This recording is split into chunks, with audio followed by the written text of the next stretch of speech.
प्रिय छात्रों नमस्कार। कैसे हैं आप सब। आई होप कि आप लोग बहुत अच्छे होंगे और अच्छे से स्टडी आप लोग कर रहे होंगे।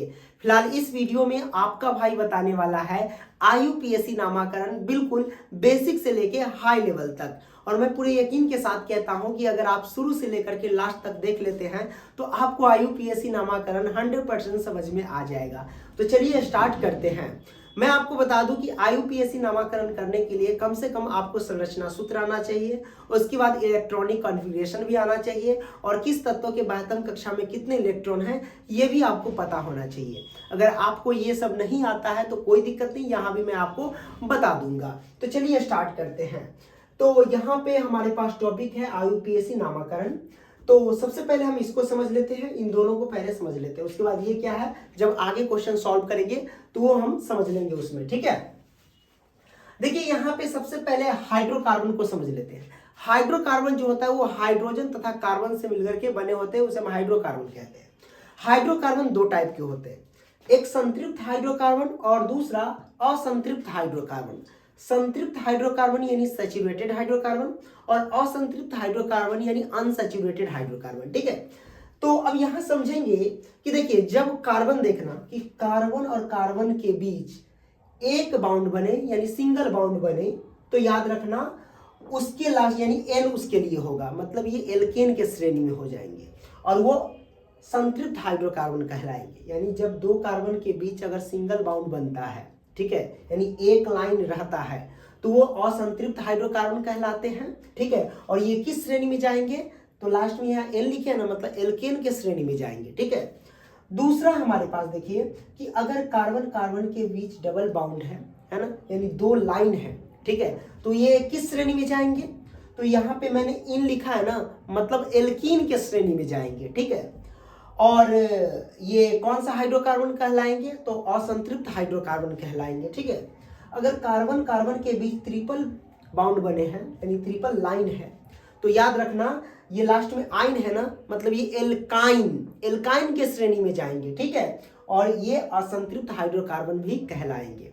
यानी डबल बाउंड और ट्रिपल बाउंड जब भी देखना तो वो असंतृप्त हाइड्रोकार्बन और सिंगल बाउंड देखना तो वो संतृप्त हाइड्रोकार्बन होंगे। ठीक है, और जहां सिंगल बाउंड होगा वो एल्केन के श्रेणी में होंगे, डबल बाउंड होगा वो एल्कीन के श्रेणी में होंगे और ट्रिपल बाउंड होगा वो एल्काइन के श्रेणी में होंगे।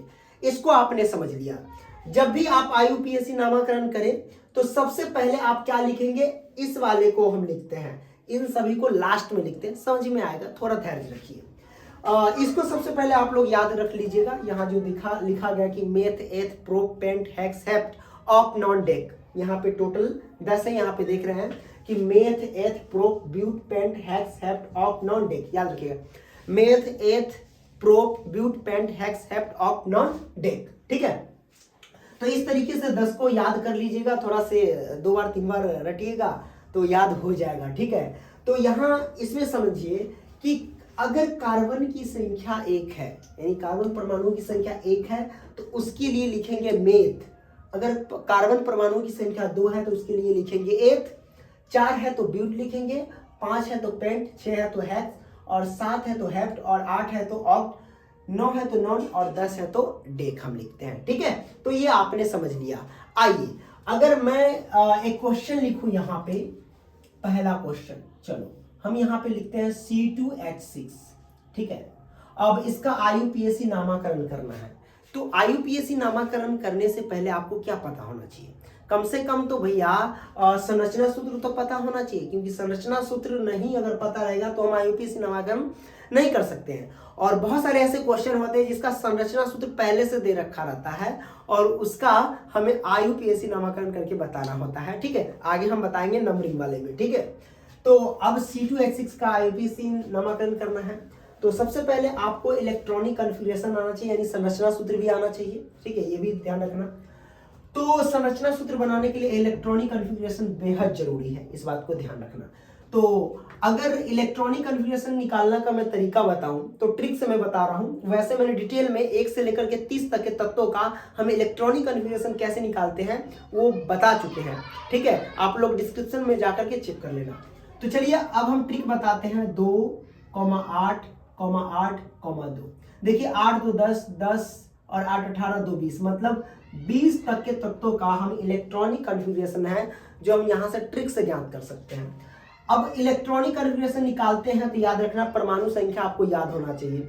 जैसे मैं आपको कह दूं कि आर्गन का इलेक्ट्रॉनिक कॉन्फ़िगरेशन निकाल करके बताओ, तो आर्गन का अब निकालोगे तो आर्गन की परमाणु संख्या कितनी होती है? 18 होती है कि नहीं? तो जितनी परमाणु संख्या है, यानी जितनी परमाणु संख्या होगी उतना ही क्या होना चाहिए? इलेक्ट्रॉन की संख्या होनी चाहिए। तो हम यहाँ पे इलेक्ट्रॉन की संख्या को सजाए हुए ट्रिक से, ठीक है। तो जितना परमाणु संख्या होगा उतना ही इलेक्ट्रॉन की संख्या होनी चाहिए। तो चलिए हम ट्रिक से निकालते हैं। सबसे पहला नंबर में जाओ, 2 है तो हम 2 लिखेंगे, ठीक है।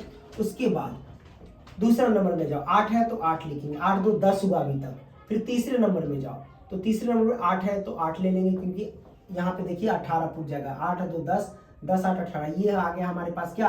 आर्गन का इलेक्ट्रॉनिक कॉन्फ़िगरेशन निकल करके आ गया। और इसके 72 कक्षा में कितने इलेक्ट्रॉन? तो यहाँ पे देख सकते हैं 8 इलेक्ट्रॉन है। करेक्ट, आपने समझ लिया। उसी तरीके से मैं कहूँ कि सोडियम का भैया आप लोग निकालिए इलेक्ट्रॉनिक कॉन्फ़िगरेशन। तो सोडियम की परमाणु संख्या आपको सबसे पहले पता होना चाहिए। तो सोडियम की परमाणु संख्या 11 होती है। अब इलेक्ट्रॉन की संख्या 11 होनी चाहिए। चलिए इस लाइन से चलते हैं। पहले 2 है तो हम 2 ले लेंगे, उसके बाद 8 है तो 8 ले लेंगे, 8 2 10 हुआ। आगे चलिए 8, तो ये पूरा 8 लेंगे? नहीं लेंगे, क्यों? हमें तो 11 पुराना है। 8 2 10 यहीं तक पुर गया। चाहिए कितना? 1 चाहिए और इलेक्ट्रॉन। तो यहाँ है तो 8, हम ले लेंगे इसमें से 1। चलो 1 ले लेते हैं, तो ये 1 ले लिया मैंने, ठीक है। ओके, तो 8 2 10 1 11 हो गया। तो हमारे पास क्या निकल गया? सोडियम का इलेक्ट्रॉनिक कॉन्फ़िगरेशन। इसके 72 कक्षा में कितने इलेक्ट्रॉन है? तो 1 इलेक्ट्रॉन है। ओके, आपने समझ लिया। 72 कक्षा में कितने इलेक्ट्रॉन, ये आपको पता होना ही चाहिए, ठीक है। अब मान लो कि हमको अब जरूरी है जब भी हम IUPAC नामाकरण करते हैं तो कम से कम कार्बन का 72 कक्षा में कितने इलेक्ट्रॉन वो आपको पता होना चाहिए। तो कार्बन की परमाणु संख्या कितनी होती है? 6, तो 6 हमने लिख दिया। अब इलेक्ट्रॉनिक विन्यास निकालो, तो सबसे पहले 2 है तो 2 लिखेंगे, हमें 6 पुराना है। आगे 8 है, 8 ले लेंगे तो 8 2 10 हो जाएगा, हमें तो 6 पुराना है। तो 6 पुराने के लिए हम क्या करेंगे? 2, तो यहाँ पे जरूरत कितना है 6 पुराने के लिए? 4 की। इसमें है 8, हम इसमें से 4 को ले ही सकते हैं, तो हमने 4 ले लिया। तो इलेक्ट्रॉनिक कॉन्फ़िगरेशन कार्बन का निकल गया। अब इसके 72 कक्षा में कितने इलेक्ट्रॉन? 4 इलेक्ट्रॉन। तो कार्बन के 72 कक्षा में कितने इलेक्ट्रॉन होते हैं? 4 इलेक्ट्रॉन होते हैं। तो ये आपने समझ लिया। एक चीज और, हाइड्रोजन की परमाणु संख्या 1 होती है, ठीक है। हाइड्रोजन का इलेक्ट्रॉनिक विन्यास करेंगे तो यहाँ पे 2 है तो हम ले लेंगे यहाँ से 1, तो 1 ही होता है इसका इलेक्ट्रॉनिक विन्यास। यहाँ पे देख लो, और इसके 72 कक्षा में 1 ही इलेक्ट्रॉन होते हैं। तो याद रखना कि कार्बन के 72 कक्षा में 4 इलेक्ट्रॉन और हाइड्रोजन के 72 कक्षा में 1 इलेक्ट्रॉन होते हैं, ठीक है। क्योंकि यही दोनों तो मेन है, इसी से तो हम निकालेंगे संरचना सूत्र, ठीक है। तो आपने इसको समझ लिया। अब चलिए C2H6 को हम देख लेते हैं और इसका IUPAC नामाकरण करते हैं। तो कार्बन यहाँ पे है, तो हम यहाँ पे कार्बन 2 है तो यहाँ पे 1 कार्बन लिख लेंगे और यहाँ पे 1 कार्बन लिख लेंगे, ठीक है। तो कार्बन मैंने लिख लिया। अब आपको पता होगा कि कार्बन के 72 कक्षा में कितने इलेक्ट्रॉन होते हैं? तो कार्बन के 72 कक्षा में 4 इलेक्ट्रॉन होते हैं, और जो 72 कक्षा में इलेक्ट्रॉन होते हैं उसी को हम सजा देते हैं। तो 1 इलेक्ट्रॉन यहाँ रख देते हैं, 1 इलेक्ट्रॉन यहाँ, 1 इलेक्ट्रॉन यहाँ और 1 इलेक्ट्रॉन यहाँ। फिर इस कार्बन की 72 कक्षा में 4 इलेक्ट्रॉन, तो यहाँ पे हम सजा दिए, यहाँ फिर यहाँ फिर यहाँ हमने सजा दिया। कोई दिक्कत नहीं है, दिक्कत। ओके, अब हाइड्रोजन की संख्या कितनी? 6 है। 6 हाइड्रोजन के इर्द गिर्द सजा दो। तो ये 6 हाइड्रोजन, 1 हाइड्रोजन हुआ, 2 हाइड्रोजन, 3 हाइड्रोजन, 4 हाइड्रोजन, 5 हाइड्रोजन और ये रहा 6 हाइड्रोजन। तो हाइड्रोजन के 72 कक्षा में कितने इलेक्ट्रॉन होते? 1 इलेक्ट्रॉन। इस हाइड्रोजन की भी 72 कक्षा में 1 इलेक्ट्रॉन, इसके भी 72 कक्षा में 1 इलेक्ट्रॉन, और इस हाइड्रोजन की भी 72 कक्षा में 1 इलेक्ट्रॉन, देन इसके भी 1 इलेक्ट्रॉन और इसके भी 1 इलेक्ट्रॉन। सभी को एक बिंदु से एक बिंदु को मिला दो, तो ये हमारे पास क्या हो जाएगा? संरचना सूत्र हो जाएगा। किसका हो जाएगा? तो ये हो जाएगा भैया C2H6 का, ठीक है। तो ये संरचना सूत्र। तो बहुत सारे क्वेश्चन में आपको सिर्फ संरचना सूत्र ही दे दिया जाता है और उसका IUPAC नामाकरण करने को कहता है, ठीक है। तो हमने ये कर दिया। अब इसका IUPAC नामाकरण क्या होगा? तो IUPAC नामाकरण करने के लिए सबसे पहले देखना कि यहाँ पे कार्बन कार्बन है ना, कार्बन कार्बन परमाणुओं के बीच में कितना? 1 बॉन्ड बनता है, तो उसके लिए N लगाएंगे। तो सबसे पहले यहाँ ध्यान देने वाली बात है कि कार्बन की कितनी संख्या है? 1 कार्बन, 1 कार्बन यहाँ, यानी 2 कार्बन है। तो जब 2 कार्बन है, तो जब कार्बन परमाणु की संख्या 2 रहती है तो उसके लिए लिखते क्या है, एथ लिखते हैं। क्या लिखते हैं, एथ लिखते हैं। ठीक है, तो मैंने एथ लिख दिया। अब कार्बन कार्बन के बीच सिंगल बाउंड है, तो यहां मैंने दिखाया था कि कार्बन कार्बन के बीच अगर सिंगल बाउंड रहता है तो उसके लिए हम एन लिखते हैं लास्ट में। ये सब शुरू में लिखेंगे और ये सब लास्ट में, तो लास्ट में लिखेंगे एन। तो बताइए एथ जोड़ एन क्या होगा, एथेन। क्या होगा, एथेन हो जाएगा। तो ये एथेन का हमारे पास हो जाएगा। ठीक है, इसका आईयूपीएसी नामकरण क्या हो जाएगा, एथेन। ओके, तो आपने इसको समझ लिया, तो एथेन का समझ लिए। आइए अब हम क्या करते हैं, दूसरा देख लेते हैं। इसको मिटा दें, चलो हम मिटा देते हैं, स्क्रीनशॉट मार लो इसको। आइए अब यहाँ पे हमने दूसरा प्रश्न लिया है C3H8। अब C3H8 का हमें आईयूपीएसी नामकरण करना है। तो सबसे पहले हम इसका क्या करते हैं, संरचना सूत्र ही बना लेते हैं। तो संरचना सूत्र चलिए बनाते हैं। कार्बन कितने, यहाँ पे 3 कार्बन है, तो चलो 1 कार्बन, 2 कार्बन, 3 कार्बन। ठीक है, तो कार्बन के बाह्यतम कक्षा में कितने इलेक्ट्रॉन मैंने निकाल के बताया था, 4 इलेक्ट्रॉन होते बाह्यतम कक्षा में।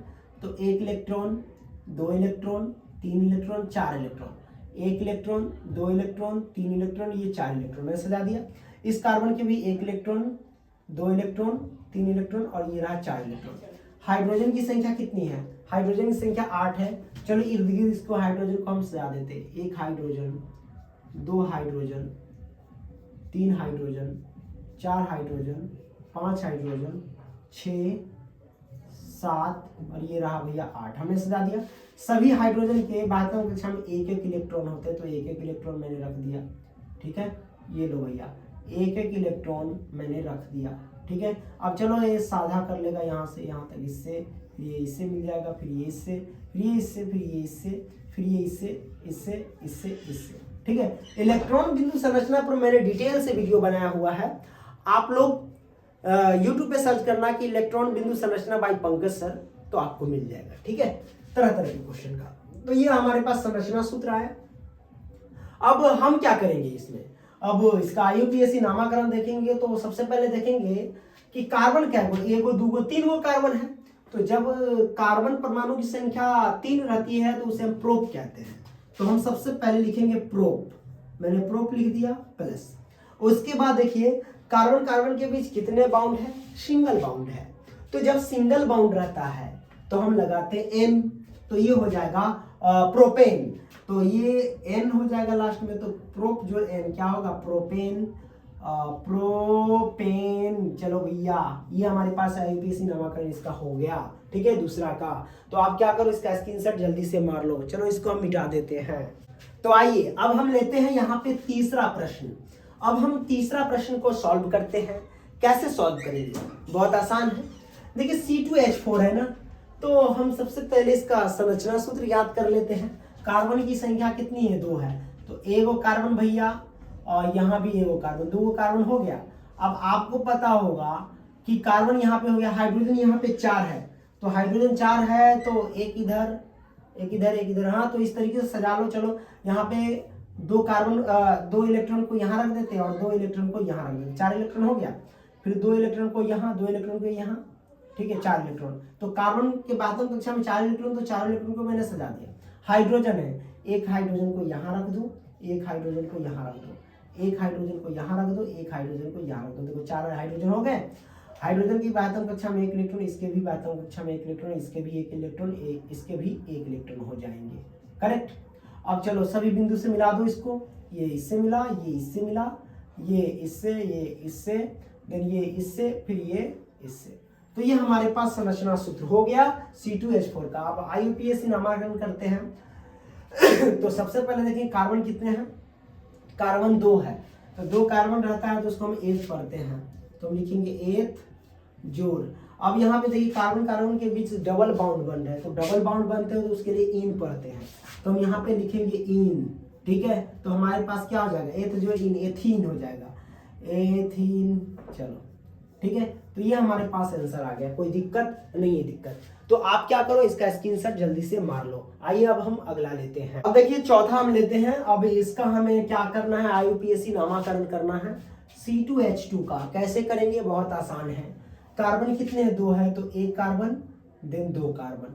हाइड्रोजन तो 2 ही है, तो 1 इधर रख देंगे, 1 इधर रखेंगे। तो इलेक्ट्रॉन को थोड़ा सजाना पड़ेगा बढ़िया से। एक इलेक्ट्रॉन, दो इलेक्ट्रॉन, तीन इलेक्ट्रॉन यहाँ और एक इलेक्ट्रॉन इधर रख देते हैं, 4 इलेक्ट्रॉन। एक इलेक्ट्रॉन, दो इलेक्ट्रॉन, तीन इलेक्ट्रॉन, एक इलेक्ट्रॉन इधर। हाइड्रोजन कितने हैं? 2 है, एक हाइड्रोजन इधर, एक हाइड्रोजन इधर रख देते हैं।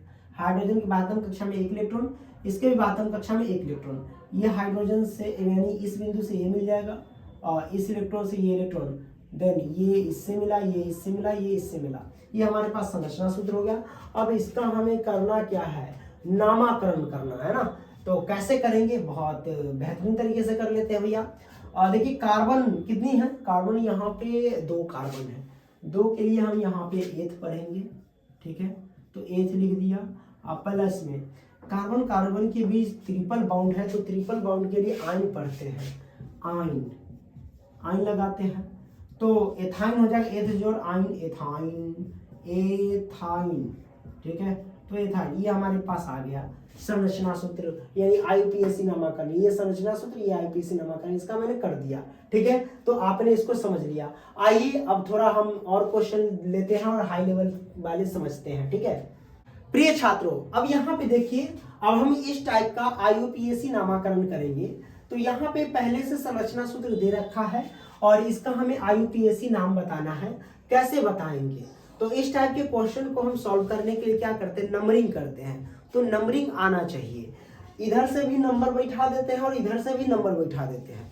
तो हम यहाँ पे समझेंगे कि किस कंडीशन में इधर से नंबर बैठाएंगे और किस कंडीशन में इधर से नंबर बैठाएंगे, दोनों को हम समझेंगे। मैंने एक पॉइंट लिखा हुआ है कि शाखा 1 से अधिक होने पर, अच्छा शाखा समझिए। सबसे पहले शाखा जो आप देख रहे हैं ना, ये जो ऊपर देखिए ये शाखा है, ये शाखा है, ठीक है, ये शाखा, समझ लिए। तो नंबरिंग पहले समझा देता हूं कि जब हम नंबरिंग करते हैं तो जिधर से नंबरिंग करेंगे यानी काउंटिंग करेंगे, अगर उधर से पहले शाखा आ जाए तो उधर से ही काउंटिंग कर देंगे, ठीक है। अगर इधर से गिनती करेंगे और पहले शाखा आ जाए तो इधर से काउंटिंग करेंगे। कहने का मतलब समझिए कि अगर हम काउंटिंग करते हैं 1 2 3, तो 3 नंबर पे यहाँ शाखा आता है। और इधर से काउंटिंग करते 1 2, यहाँ इधर से काउंटिंग करते 2 नंबर पे शाखा आता है। तो जहां यानी कम से कम यानी कम समय में जो शाखा आ जाए उधर से ही काउंटिंग करते हैं, यानी कम नंबर पे जो शाखा है ना उसी उधर से हम काउंटिंग कर देते हैं। तो इधर से काउंटिंग करेंगे तो तीसरे नंबर पे शाखा आएगा, यानी ये लाइन आएगा, है ना। तो भैया इधर से हम नहीं करेंगे, इस साइड से करेंगे, ठीक है। तो आपने नंबरिंग करना सीख लिया है कि कैसे हमें नंबरिंग करना है, ठीक है। शाखा के हिसाब से नंबरिंग करते हैं। और उसके बाद देखना कि शाखा 1 से अधिक होने पर डाई, ट्राई, टेट्रो, पेंट, हेक्स, ये सब का यूज हम करते हैं। यानी 1 से अधिक, जैसे कि यहाँ पे एक ही शाखा है तो इसके लिए हम क्या डाई का यूज करेंगे। यहाँ पे देखो एक यहाँ शाखा है, कि यहाँ शाखा है, इसके लिए हम ट्राई का यूज करेंगे। और यहाँ पे देखो यहाँ भी 2 ही शाखा है तो इसके लिए भी ट्राई का ही यूज करेंगे। उससे आगे तो टेट्रो का यूज करेंगे, है कि नहीं। तो अब हम इसका आईयूपीएसी नामाकरण करते हैं। चलिए शुरू करते हैं। तो अब हम इसका आंसर लिखते हैं, ठीक है। सबसे पहले नंबरिंग कर लेते हैं, इधर से ही कम समय में आ जाएगा। तो ये हमारे पास सीधी श्रृंखला में नंबरिंग कर लेते हैं, ठीक है। ये 1 हो गया, 2 हो गया, ऊपर नहीं जाएंगे, 3 हो गया, देखिए ये 4 हो गया, ठीक है। इस तरीके से अब जब हम काउंटिंग किए तो हम यहाँ पे देखेंगे कि ये शाखा जो है कितने नंबर पे आया? 2 नंबर पे आया। तो इसी 2 को हम सबसे पहले लिख लेंगे। तो चलो हम सबसे पहले 2 को लिख लेते हैं। तो यहाँ पे हम लिखते हैं 2, मैंने लिख दिया, 2 लिख दिया। अब यहाँ पे देखना CH3 है ना। तो CH3 को हम क्या पढ़ते हैं? CH3 को हम क्या पढ़ते हैं? तो भैया CH3 को हम पढ़ते हैं, यहाँ पे देखो मेथिल पढ़ते हैं। तो यहाँ पे हम लिख देंगे मेथिल। तो यहाँ पे लिखा मैंने मेथिल, ओके, कोई दिक्कत नहीं, दिक्कत। तो मैंने मेथिल पढ़ दिया, कोई दिक्कत नहीं, दिक्कत। अब उसके बाद देखिए 2 मेथिल हो गया। अब यहां से हम क्या करेंगे? कार्बन को हम काउंटिंग कर लेंगे। कार्बन कितने हैं? 1 कार्बन, 2 कार्बन, 3 कार्बन, 4 कार्बन है। तो 4 कार्बन है, तो अगर कार्बन परमाणु की संख्या 4 रहती है तो उसके लिए हम क्या करते हैं? ब्यूट लगाते हैं। तो हम यहाँ पे क्या करेंगे? ब्यूट लगाएंगे, ब्यूट, ठीक है, ब्यूट। लेकिन देखना कि कार्बन कार्बन के बीच single bond, single bond, single बाउंडर है। तो सिंगल बाउंड होता है तो वो किस श्रेणी के आते हैं? यानी उसके लास्ट में क्या लगाते हैं? एन लगाते हैं। तो हम वो एन लगाते हैं। तो ब्यूट है, ब्यूट जोड़ एन, ब्यूटेन हो जाएगा। तो ब्यूटेन, और ये हमारे पास आंसर आ गया, यानी 2 मेथिल ब्यूटेन, 2 मेथिल ब्यूटेन, ये हमारे पास आंसर हुआ। कोई दिक्कत नहीं है, दिक्कत। हाँ, और ये जो आप देख रहे हो डाई ट्राई, ये सब कब लगाना है? शाखा एक से अधिक होने पर, ठीक है। यहाँ तो एक ही है ना, एक से अधिक होने पर इस सब का प्रयोग हम करते हैं। ओके, कोई दिक्कत नहीं है, दिक्कत भैया। दूसरा यहाँ पे देख लो, दूसरा को सॉल्व करते हैं। ये देखो, ये CH3 इसी का है। अब काउंटिंग करेंगे, 1 2 3 4 5। कहने का मतलब इधर से भी काउंटिंग करेंगे तो ये 2 नंबर, और इधर से भी काउंटिंग करेंगे तो 2 नंबर, मतलब बराबर बराबर पे आ रहा है। तो आप कहीं से भी काउंटिंग कर लो, कोई दिक्कत नहीं है। तो इधर से ही काउंटिंग कर लो, ये हो जाएगा 1 2 3 4, ठीक है। तो हमने काउंटिंग कर लिया, और ये रहा 5। अब यहाँ पे देखेंगे, सबसे पहले काउंटिंग किए तो शाखा है कितने? 2 नंबर पे, तो हम सबसे पहले 2 लिख लेंगे। तो हमने यहाँ पे 2 लिख दिया। उसके बाद शाखा कितने नंबर पे आया? 4 नंबर पे, तो हम क्या करेंगे? 4 को लिख लेंगे। तो हमने 4 लिख दिया, कोई दिक्कत नहीं है, दिक्कत हमने लिख दिया। उसके बाद देखो, CH3 को हम क्या बोलते हैं, है ना? तो CH3 को हम बोलते हैं भैया, यहाँ पे देख लो, CH3 को मेथिल बोलते हैं। तो हम यहाँ पे लिखेंगे मेथिल। क्या लिखेंगे भैया? मेथिल, ठीक है, मेथिल। लेकिन आपको पता होगा कि यहाँ पे एक से अधिक शाखा है, यहाँ भी शाखा है, यहाँ भी शाखा, 2 शाखा है। तो एक से अधिक शाखा हुआ है, 2 शाखा है, तो इसका मतलब डाई, ये जो डाई लगा है उसको हम आगे लगाएंगे, तो डाई मेथिल हो जाएगा, ठीक है। तो हम यहाँ पे लगाएंगे डाई मेथिल, ठीक है। तो 2 4 डाई मेथिल, ये इसका आंसर हुआ। अच्छा, आगे भी थोड़ा बता देता हूँ, एक चीज मैंने नहीं किया। कार्बन तो गिनती करो, कार्बन कितना है? 1 2 3 4 5। इस श्रृंखला का ही कार्बन गिनना, ऊपर मत भाग जाना, नहीं तो भुतला जाओगे, लटक जाओगे। 1 2 3 4 5 है, तो 5 को हम क्या पढ़ते हैं? 5 को हम पेंट पढ़ते हैं। तो हम यहाँ पे लिखेंगे पेंट, ठीक है, पेंट। लेकिन सभी कार्बन के बीच सिंगल बाउंड है, तो सिंगल बाउंड के लिए N जोड़ते हैं। तो पेंट में N जोड़ेंगे तो ये हो जाएगा पेंटेन बाबू, पेंटेन। तो मैंने पेंटेन कर दिया, कोई दिक्कत नहीं है, दिक्कत। तो दूसरा का ये हमारे पास आंसर हुआ, राइट, कोई दिक्कत नहीं है, दिक्कत। 2 4 डाइमेथिल पेंटेन। ओके, तीसरा को हम सॉल्व कर लेते हैं। यहाँ पे देखना 3 शाखा है, काउंटिंग करते हैं 1 2, यहाँ दूसरे नंबर पे शाखा आता है। इधर से भी गिनती करेंगे तो 1 2, यहाँ भी दूसरे नंबर पे शाखा आता है। तो यहाँ समझने वाली बात है कि गिनती किधर से करें। तो आपको पता चलेगा कि अगर आप इधर से जाते हो तो दूसरे नंबर पे 2 गो मिठाई मिलता है, कि यहाँ से मिठाई मिलता है कि यहाँ से मिठाई मिलता है। तो 2 गो मिठाई मिला है ना, इधर से जाते हो। लेकिन अगर इधर से गिनती करते हो तो सिर्फ 1 मिठाई मिलता है। तो भाई कोई किसी को भी भूख लगा रहेगा तो ज्यादा खाएगा ना, 2 गो मिठाई खाएगा, तो 2 गो मिठाई वाला रास्ता सही है, 1 वाला नहीं। इधर 2 गो मिठाई, तो इधर से काउंटिंग करेंगे, इधर से नहीं। तो हम काउंटिंग कर देते हैं, ये 1 हो गया, देन ये 2 हो गया, 3 हो गया, 4 हो गया, और ये 5 हो गया, ठीक है। चलो अब हम क्या करते हैं, सॉल्व कर लेते हैं। यहाँ पे देखिए 2 है ना, तो चलिए हम 2 लिखेंगे, है कि शाखा यहाँ पे देखो 2 नंबर पे है, तो 2 लिखेंगे। तो ये भी शाखा है 2 नंबर पे, और ये भी शाखा 2 नंबर पे, तो इसके लिए भी हम 2 लिखेंगे। दोनों के लिए 2 लिख लिए, कोई दिक्कत नहीं है, दिक्कत। उसके बाद यहाँ पे शाखा कितने नंबर पे? 4 नंबर पे, तो इसके लिए हम 4 लिखेंगे, कोई दिक्कत नहीं है, दिक्कत। तो हमने इसको लिख लिया। अब देखिए यहाँ पे CH3 को हम क्या पढ़ते हैं? तो CH3 को हम पढ़ते हैं भैया मेथिल, तो हम लिखेंगे मेथिल। तो यहाँ पे लिखते हैं मेथिल, कोई दिक्कत नहीं है, दिक्कत। अब देखो यहाँ पे क्या वो शाखा है? 1 2 3 गो शाखा है, तो 3 गो शाखा के लिए हम ट्राई का यूज करेंगे, ठीक है। तो यहाँ पे लिखेंगे ट्राई मेथिल, ठीक है, ट्राई है ना, डाइमेथिल ट्राई मेथिल, ठीक है, ट्राई मेथिल। ओके, तो ये हमारे, अच्छा ये हुआ। अब कार्बन को तो गिनती कर लो, 1 2 3 4 5 कार्बन, तो 5 कार्बन, तो पेंट, और कार्बन के सिंगल बाउंड है, तो इसके लिए पेंटेन हो जाएगा। एन लगाएंगे ना लास्ट में, तो पेंट में एन जोड़ेंगे तो पेंटेन। तो ये हमारे पास आंसर आ जाएगा, कोई दिक्कत नहीं, दिक्कत भैया। तो भैया वीडियो पसंद आया तो लाइक करना, दोस्तों को भी शेयर करना, ठीक है। हम आपके लिए मेहनत करते हैं, तो जरूरत है कि आप भी हमारे लिए मेहनत करें शेयर करके। धन्यवाद दोस्तों।